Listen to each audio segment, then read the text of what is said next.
Bonjour à toi qui passe par là, bienvenue sur ma chaîne.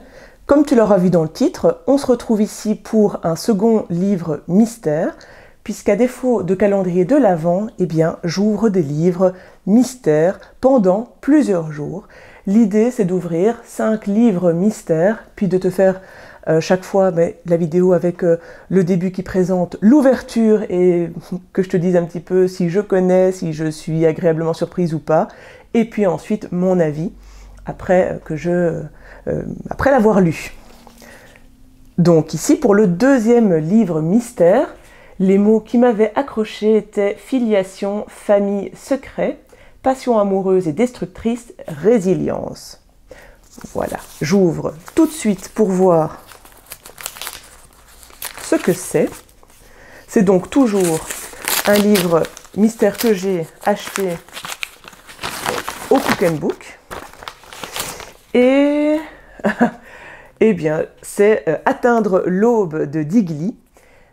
Là, pour le coup, c'est aussi aux éditions Point. Digli, j'ai lu Ressac et c'est un peu une unpopular opinion parce que j'avais aimé, mais pas non plus à outrance. J'avais trouvé ça sympa, mais pas révolutionnaire. En tout cas, moi, ça ne m'avait pas transcendé et je n'avais pas été super impactée par le récit, même si je trouvais que c'était agréable, que ça se lisait tout seul.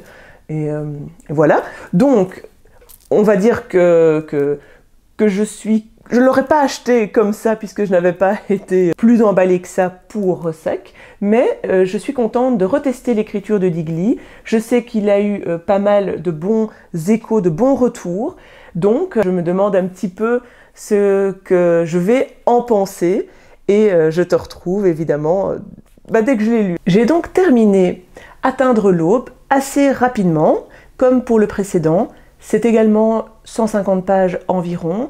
C'est un livre qui déjà globalement se lit extrêmement bien, donc très bon ressenti et lecture très agréable. À la base, il a été publié aux éditions La Ville Brûle en 2023. Ce n'est pas le premier roman de Digli. J'avais donc déjà lu Ressac, que j'avais apprécié, mais qui ne m'avait pas laissé une aussi forte impression que ce qu'elle n'a pu laisser à d'autres personnes. Donc ici, j'attendais de voir ce que j'allais retrouver dans Atteindre l'aube. Digli, comme pour Ressac, se livre intimement. Dans Atteindre l'aube, elle ressent le besoin d'écrire parce que sa grande-tante, Georgie, décède. Et donc elle a un grand amour, une grande admiration pour sa grande-tante. Et ce drame, ce deuil, lui, évidemment, l'impacte énormément. Et elle a besoin d'écrire, de partir à la recherche de sa grande-tante. Pour ce faire, elle va à la rencontre de personnes de sa famille, elle reprend d'anciennes photos et elle essaye vraiment d'avoir un aperçu de qui était sa grande-tante. Donc cette recherche pour savoir qui est Georgie finalement va l'amener aussi à se questionner sur qui elle est. Elle va se questionner sur les relations qu'elle peut entretenir avec certains membres de sa famille, ses liens de filiation. Donc elle va aussi remettre en perspective les différentes lignées, les différentes femmes des générations au-dessus d'elle. Et elle va faire apparaître également les différentes transmissions transgénérationnelles qui peuvent survenir. Digli a une écriture très agréable, ça se vérifie ici. C'est bien écrit, les phrases sont courtes.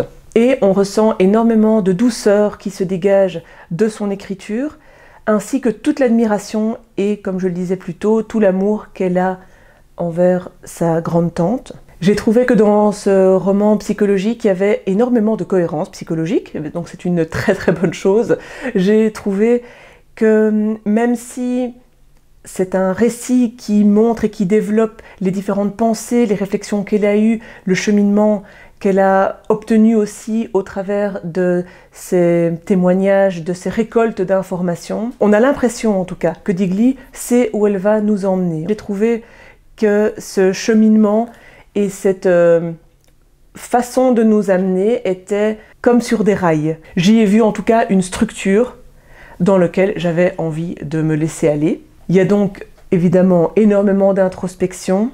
J'ai trouvé que dans ce récit, Digli arrivait à dépeindre d'une très grande façon et d'une très bonne façon les complexités familiales, relationnelles et identitaires, puisque c'est tout ça qu'elle va mettre en avant. J'avais aussi envie de te lire un petit extrait. « À 6 jours de la mort, ton visage a fondu. Maman t'a trouvé minuscule, comme engloutie sous tes paupières creuses. Elle a dit que cette femme étendue là, maigre et blanche, n'était déjà plus toi. Mais plus encore que ce masque figé qui bleuissait tes lèvres et décrochait ta mâchoire, ce sont tes cheveux qui l'ont choqué. Ils étaient noirs. Ton identité, ta marque de fabrique, c'était cette coiffure argentée, cette coupe effilochée courte et grise qui te donnait l'air d'une actrice. Pourtant tes cheveux à toi, les vrais, étaient noirs. Première découverte, morte et encore magicienne. » Ça te donne un petit aperçu de son écriture qui est ciselée, qui est très précise, très simple, mais en même temps, ça touche et ça dit ce que ça veut dire, tout en mettant beaucoup de finesse aussi dans ses phrases et dans son analyse. C'est une lecture que j'ai vraiment beaucoup aimé faire. Ça remonte clairement ce que j'avais pensé de l'œuvre de Digli. Celui-là pour moi est meilleur que Ressac. En tout cas, moi il m'a plus parlé, ça a plus résonné et ce sont des thématiques que j'ai trouvées également bien creusées et bien amenées. Donc pour moi c'est une grande réussite que ce roman Atteindre l'aube. Voilà pour le deuxième livre mystère.